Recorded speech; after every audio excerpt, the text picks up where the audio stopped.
Hey everybody, welcome to the full button tutorial of the 2023 Toyota RAV4 XLE. We're sitting in the gas model. Of course, if you have the hybrid model, it's going to be very close. We're going to start from left to right in this video, so be sure to follow along. You can press pause if you need to. If you just bought this car, I hope the video helps you out and supplement to your user manual. And if you have any questions, be sure to comment down below. Let's begin. So, starting on the door, you actually have one touch down on all four windows and one touch up if you do a hard click and release or a hard pull and release. Of course, if you push it gently, you can control it in small amounts. The button up front here will actually lock the windows from passengers opening them. Then you have the door lock and the door unlock. The door lock will have two little nubbies like on the remote so that you can tell without looking. If I hit the L, I can toggle the left mirror. If I hit the R, I can toggle the right mirror. If I push it halfway, it's neutral, which means if I push this, it doesn't do anything. Down below in the driver's seat, I have a forward and back button here with a twist up and down. I also have the recliner and a two-way lumbar support. Down below that, I have locking floor mats that lock in with a quarter turn. As long as the arrows match the arrows on the lever, it's locked. Be sure to pull to check, but to unlock, I do a quarter turn to release. On the bottom side of the dash, I have two main levers. I have one for the locking gas door and the other one for the hood. Working our way up, you'll see the brightness adjustment for the speedometer, which will have a clicking position on the top to keep you in the brightest. Then it gets darker as you go down. The next button here is actually going to be for the automatic high beams. So when the headlights are on auto, this will activate the auto high beams. On the side of the steering wheel, I can pull down this lever all the way down, and I can telescope or raise and lower the steering wheel. Once I find the setting that I like, I can lock the lever back into place, and it'll stay right where I put it. Behind the steering wheel, I have two main stalks. The one on the left is going to be the lights. If I pull this down one, it has daytime running lights off, which means I'll be driving with no lights on at all. The next position is going to be automatic, which is where the sensor on the dashboard will determine if I'm in a dark area or it's nighttime, and it'll light up the inside buttons, turn on the main headlights, and kick on the taillights. If I leave it in auto during the day, it's going to have daytime running lights on and leave no other lights on, so I have better visibility from other people seeing me. The third position is parking lights. The interior buttons will light up a nice light blue. My taillights will be on, and the front lights will be dim. There'll be two little bars of LED just to reveal my position so that people can identify me, but I can see the inside. This is going to be the headlights. So if you don't like using the auto position, or say it's raining during the day and you want all the lights on now, you have the choice to turn everything on now. Remember, with the auto high beams selected on, the auto system actually doesn't need to be pushed forward anymore for the high beams to become automatic. It's automatic the way it is, and if you push forward, it will bypass that, putting on the high beams even though they were set to automatic. So to leave it in auto, keep it back here. Oh, and another fun little tip that most cars have now, for the turn signal, if you do a little click and release, it'll actually give you 3 blinkers for merging lanes on the highway. Nice and easy. Onto the right stalk, I have a couple different downward click positions. If I lift it up once, the wiper will just go once. But if I click it down once, it's going to be intermittent. That means once in a while. I can change how often they go when they're in the intermittent phase with this ring. If I click it down again, it's low. And if I click it down again, the wipers are going to be high. This section here is for the rear wiper on the back windshield. It's in the off position now. If I click it forward once, it'll go once in a while, unaffected by this. It just goes once in a while. If I click it to the second position here, well, technically the third position, it's going to be on, going slow and steady. On the top of that stalk, you'll see a couple symbols. That's for your front and rear washer. So if I pull this towards me, that's the symbol for the front windshield. If I push it away, that's the symbol for the back windshield. On the steering wheel, all the buttons are in the front. There are no buttons in the back, so I have two main pads. The left pad here will have the arrows that I can go back and forth for the menus in the MID. I can also go up and down through the pages. I can select a menu or page or go back. So just to demonstrate, as I hit the left, you'll see I'm going to go through the different menus on the bottom. Each icon will pop up. Once I get to a menu, I can go up and down through different pages. And then I can hit select and back. These only operate the MID. They don't do anything on the main screen here. This button here will be to either connect a phone or to make a phone call. And then this will change the volume to the music or volume to the phone call that I'm on. And this button is great because if I push it once, it's going to activate the Toyota audio assistant. But if I push and hold, you see Siri pops up, or Google Assistant, whatever interface you're using. So that's great for doing audio commands with the car. On the right side of the steering wheel, the main bread and butter is going to be the dynamic radar cruise control. To set the cruise control, I push the little car button with the speedometer, and I'll get a little symbol here on the top left. Let me turn it off by pushing it again. If I push and hold that button, the car goes away and the arrow goes to the left. That's the regular speed cruise control. So that's the cruise control that's actually not going to sense anything and stop. So you have a choice between the new one or the old one. Once I hit that button once, it'll say radar ready. I can set it with the set button. Then I can increase speed with the plus or decrease speed with the minus. It'll show the speed on the MID. I can cancel it like this, or I can turn it off with the brake. But when I'm in that dynamic radar cruise control, the car will brake or speed up for me.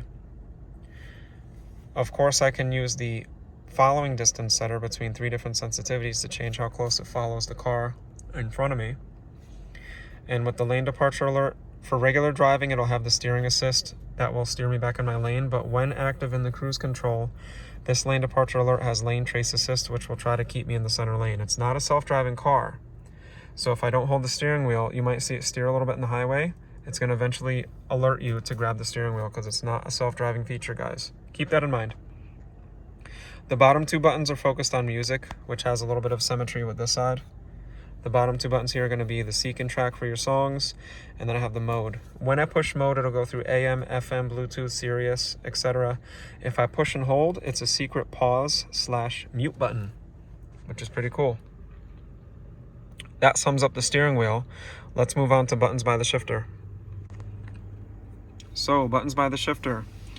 The P that lights up is the automatic parking brake. When I take it out of park, it goes dark and it disengages. I can also tell because up here, I don't see it say park in red.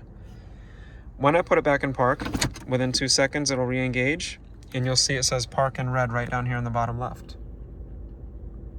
That's how you know the parking brake is on. It does it all on its own. You don't have to worry about it. You'll feel a slight pulse in the brake pedal, and you might even hear a little robotic sound because it's an electronic application. For the hold button, that allows you to come to a stop at the drive-thru or the lights if you're doing some busy city driving, and actually take your foot off the brake while the car's in drive. You have to be buckled up, so let me demonstrate. When I push the button, up top here on the MID, you're going to see it says hold. Now I'm going to put it in drive. Ready? My foot's on the brake. You're going to see it says hold in gold right over here. When I see the gold right over there, I can take my foot off the brake, even though I'm in drive. When I give it a little bit of gas, you're going to see the gold goes away and the car moves forward. But when I come to a stop again, as soon as it's gold, I can take my foot right off that brake. So super convenient. Say you have a knee injury, a leg injury, your legs are tired, you went to the gym, you did some running, or it's just been a long day, or you just like to, relax your legs, it's been a long drive. You have that option. Just don't forget, this is not made to work in reverse. It's only made to work in drive. If you think about it, it makes sense. And don't forget to put your car back in park, or the car will yell at you when you try to turn it off. Over here is the multi-terrain select with the drive mode pad. So I have the Eco, Normal, and Sport. Those are actually going to change the color of the speedometer. So when I hit Eco, the Speedo will go green. When I hit Normal, it'll go white. And when I hit Sport, the speedometer is going to go red. I can operate any of these while moving, by the way. So check this out. Here's Eco. That's going to power me down a little bit. Less power, more gas mileage. Normal is going to be regular, a blend between the two. Sport's going to be a little more power, a little less gas mileage. You can stay in any mode you want to all the time. You can switch them whenever you want. There's no better time to use one versus the other. Just use them based on your needs and preferences. I'm one of the people that likes sport mode a lot of the time. But if I really want to squeeze some gas, I'd probably put it in eco mode. There are people that don't like either. They like to be in the middle. So it's totally up to you. For the multi-terrain select, you'll have snow mode that takes off in second gear to reduce your wheel slip. That's all that does. And they brought the snowflakes back, guys. So let me zoom in here. Snowflakes pop up on the top left, the top right. Let me turn that one off. There we go. Got the snowflakes back. They did away with those for a while. And also says snow right over here next to sport. So you can combine them. The mud and sand, which is next, will turn it yellow, the color of sand, and give you a little sand effect on the bottom. Notice how it turns off the skid control and it turns off the pre-collision, which makes sense because you're likely going to be sliding around in sand. There's no need to stop your momentum, which is precious in the sand. You got to drive at your own risk. And remember, do your research before you go in the sand. There are a lot of specifics about driving in the sand. It might not be worth it if you're not well versed. Moving on to rock and dirt, you get the rocks and it turns like a rocky purplish gray color. Really cool how you get the color coordination, which is something you used to not get fully. It makes you be able to identify things very easy. It'll say rock and dirt over here, picture the rocks and the rock color ring. Of course, you have all your safety systems working there. And that's just going to change the way the all-wheel drive system works a little bit to enhance your grip for climbing over some rocks. I wouldn't recommend any heavy-duty rock crawling like you see some of the trucks and 4Runners do, but if you're on a pretty rugged gravel trail, this will take it and the rock and dirt might help you. Then you just push it again to take it out, or sorry, you go to normal mode. So say I'm in sand and I want to get out of it, I just hit normal. Now say I was in sport and snow, and I want to get out of sport mode, I just hit normal, and it'll keep me in snow mode. But if I'm in sand and I hit normal, it takes me out completely. If I'm sand and I go to sport, I can't combine them. See that, guys? If I go to rock and dirt and sport, can't combine them. So snow mode is the only mode that combines with the 3 different drive modes. Your mud and sand do not combine. It's pick or choose. Got it? Cool. So these are the buttons by the shifter. Like I mentioned earlier, you can go down to drive. If you saw the review video, you can shift it over to the S and you can toggle up or down in all 8 real gears in the 8-speed transmission, which you'll see on the bottom of the MID. Great for controlling your revs. Say you're going up that steep hill and you want to do 20 miles an hour at 2,000 RPMs in gear 2 and you want to use momentum, you have the choice. To get out of it, you just go over, up, and the parking brake kicks in, done. Let's move on to the climate control. So for Toyota's RAV4 climate control, if you've seen the RAV4 before, this is nothing new, but if you're new to it, you have these 2 huge knobs with the rubberized finish here that operates your dual zone climate. So the driver can control the whole car when they're synchronized. The passenger doesn't have to hit sync to release themselves, they just simply turn the knob and they can have their own temp. To synchronize it, you push sync and the driver can now control it all from here. To change the fan speed, all you have to do is hit the big fan symbol for more or the little fan symbol for less. Notice how it's right next to its symbol. For the air direction, now say I'm just on feet and I'm starting to panic because my windshield is fogging up. I don't have to push this a million times and get lost looking for the setting here with the windshield. All I have to do is hit the dedicated front defroster. Notice how there's a rear defroster. Makes total sense because you're most likely to use these together. So at any time you get a foggy windshield, boom, there's a button right there next to your hands at all times, ready to roll. But here's one of my favorite settings. You can change it anytime. The Eco Heat and Cool. When you hit Eco mode, it will automatically put you in Eco Heat and Cool. The AC is a little less freezing, the heat's a little less scorching, but I would say most people could probably use Eco Heat and Cool all year round. When you put it in the sport mode, it's going to release you out of Eco Heat and Cool. In normal mode, I can use Eco Heat and Cool combined. Now if I go to sport mode, I can keep it in Eco Heat and Cool, but on many occasions, it'll self-release. So you just want to make sure when you hit sport mode and the Speedo is red, you reactivate it. But it is normal for that to take itself out sometimes. I'm one of the people that would just leave it in Eco Heat and Cool all the time because it reduces the drag a little bit. You know, some cars, they have like that air conditioner drag, takes that out. Not that the RAV4 has much, but it does take it out when you leave it here. Moving down the board, we have the recirculate button and the rear passenger cancellation. So since the RAV4 XLE has a vent in the back, you can turn that vent off like that. So say your rear passengers are a little on the cold side, you can just kill the vent. Say they're a little hot, you can kill the vent right there, or you can turn the vent back on like that. The recirculate button is kind of close to the AC button, which makes sense because you want to use these together in the hot weather so that you're cooling the air that's already cool. Say you're not using the AC, but you want to use this. Another time that you might want to use recirculate is if you're driving in a stinky area, you're in a tunnel, you're behind a garbage truck, you can temporarily use that to keep the smell out. But do be aware that in the cooler weather or the muggy, rainy weather, you may fog up using this. So use it sparingly in those weathers. Now, more buttons by the shifter. We have the traction control release if you want to turn it off. It will turn itself back on when you restart the vehicle. An example of when you'd want to turn this off would be if it's snow driving and you want full power to the wheels, if you're driving in some mud, gravel, different terrains, and you want to allow for more wheel slip. That depends on your driving experience. So I would recommend leaving this on most of the time anyway, which is why it initiates every time you start the car. It could save your life. And all this does is, when one of the wheels is spinning because it lost traction, it cuts the power to it so it can regain traction. Saves lives. Moving on to this, the gas models have a feature like most new cars where the engine and the car both turn off at the red light to save gas, keeping a ghost version of this on running on the battery and the screen. If you don't like that option, you can actually turn that off by hitting this. It doesn't stay off permanently. You will have to turn it off every time you start the car, but they give you the option. If you have the hybrid RAV4, you don't have this button because the hybrid RAV4's engine turns off at the red light, but the car does not. The gas model is different. That's why you have the button. So when you push this, you're going to see it in like a pumpkin orange right over by the time. And those are the buttons by the shifter. The only other one would be the hazard. Super easy to get to. It does not light up at nighttime, but when you push that, you got the hazards here. And let's move our way to the overhead controls and finish up with the screen. So for overhead controls, this vehicle has the frameless HomeLink mirror with the HomeLink buttons for the garage. There's no auto dimming feature. We also have the sunglass case, which is a push release, the safety connect door that guards the button. You get that for 1 year. It's like an OnStar self-recovery system. If you get in an accident, they can find your location. Saves lives. It saved some of my clients' lives. Individual lights here for both sides. Set it with the door or turn it on now. Then we have the little slider for the mirror. Pretty simple stuff, self-explanatory.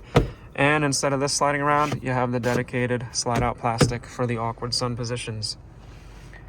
One thing to note, this RAV4 is a base XLE. The 2023 XLE has changed. Notice the new infotainment system we're going to discuss and the upgraded MID. But you used to be able to get 3 packages on the 2022. The Audio Plus, which would upgrade the screen size, the Weather Package, heated options, and the Convenience Package, which would have been a moonroof, and the Power Hatch.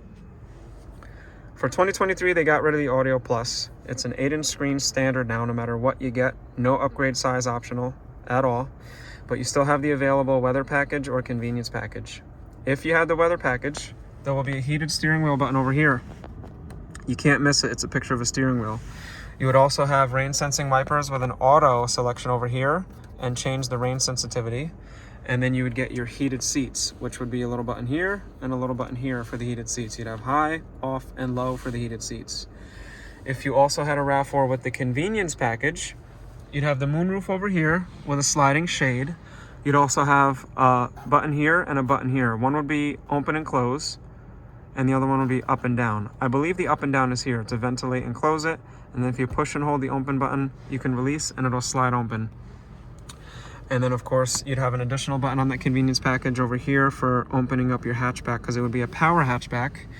And in the MID, you'd be able to change the height because it's a height adjustable hatchback. So those are the 2 packages available that this one does not have. The Weather Package and the Convenience Package. Let's check out the MID, because I forgot about the MID, and then we're going to move on to the infotainment screen. So Speedo cluster / MID. You have the RPMs over here on the left. You have your fuel on the right with a little arrow next to the fuel symbol to remind you that the gas cap's on the driver's side. Then you have your temperature. There's a little stalk here to go through your trip and your odometer, and that nice rainbow speedometer that changes colors with the drive mode. Like I showed you before, there's arrows in the steering wheel that I can use. When I go to the right, the little icons light up on the bottom. Doing this quickly, the leaf is just your eco menu, shows you different gas mileage stuff. Over again, I have the compass.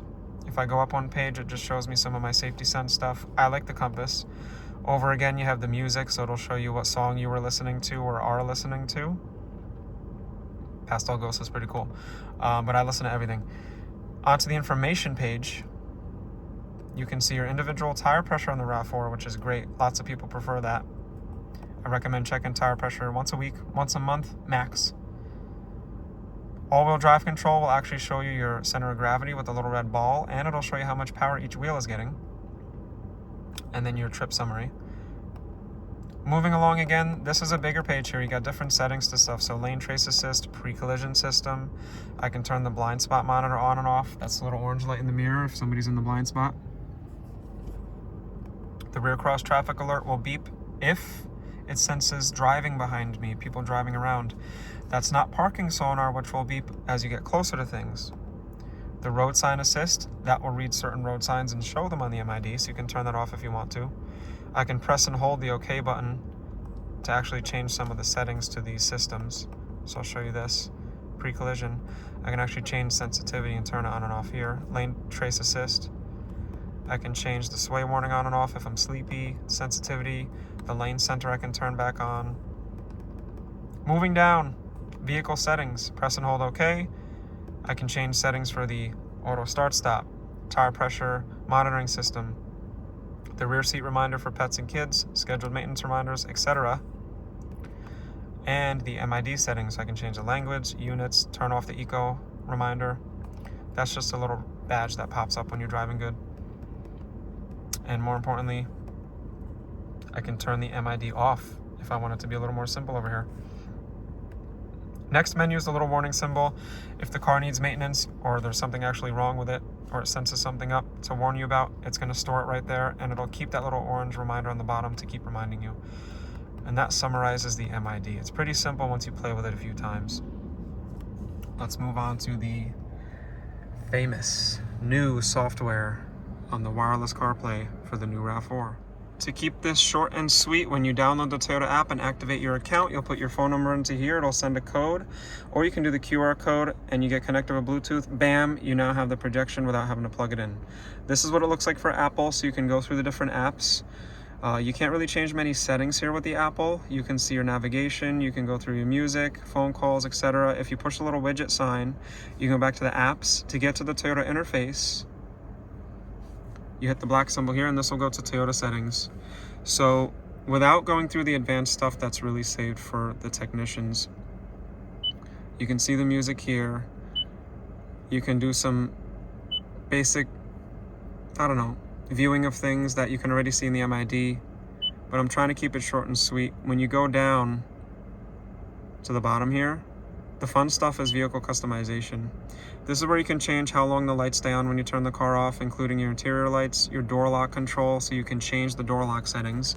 Most cars, when you put it into park, the doors unlock. When you put it into drive, they lock. So you can change that. Say you want to put it in park and the doors stay locked, you can set that up there. There's some climate settings in here.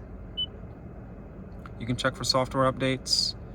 You can set a dealership to go and maintain it at. So you can change your voice word. It gets pretty technical. A lot of people leave that stuff stock. They just like to kind of finagle with the vehicle customization for these things. You can even have the phone search special apps that can go on the screen that might not normally have got on the screen.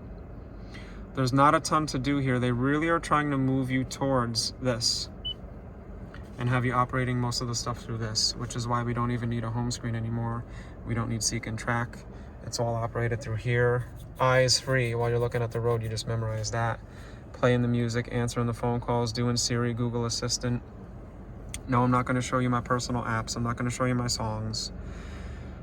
But that's the basics there. Now, like I said, you can change some of the stuff here. You can even use the Toyota navigation that they want you to sign up for a subscription. I would say check it out. It's definitely worth checking out. It's really nice. But I will probably admit most people are probably just going to do this.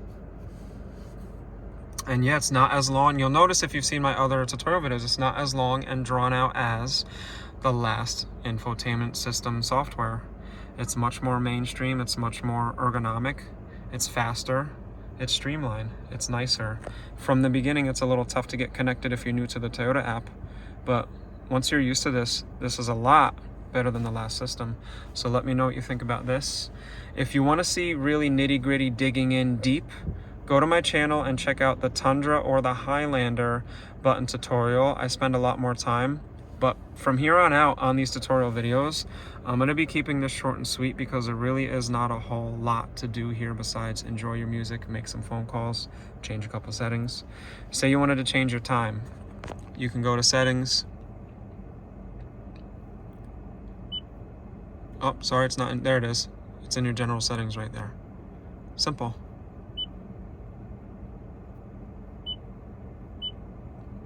It's pretty much all you're gonna wanna do. So that concludes the 2023 Toyota RAV4 XLE tutorial. I hope you liked it and I hope it was useful. I tried to keep it as short and sweet as I could without skipping stuff. Let me know down below if it helped you. Please share with friends or family that may benefit, and do consider subscribing if you are not already subscribed. I promise to give you quality Toyota content through and through, year after year. Thanks again, everybody. I will see you in the next video. Peace.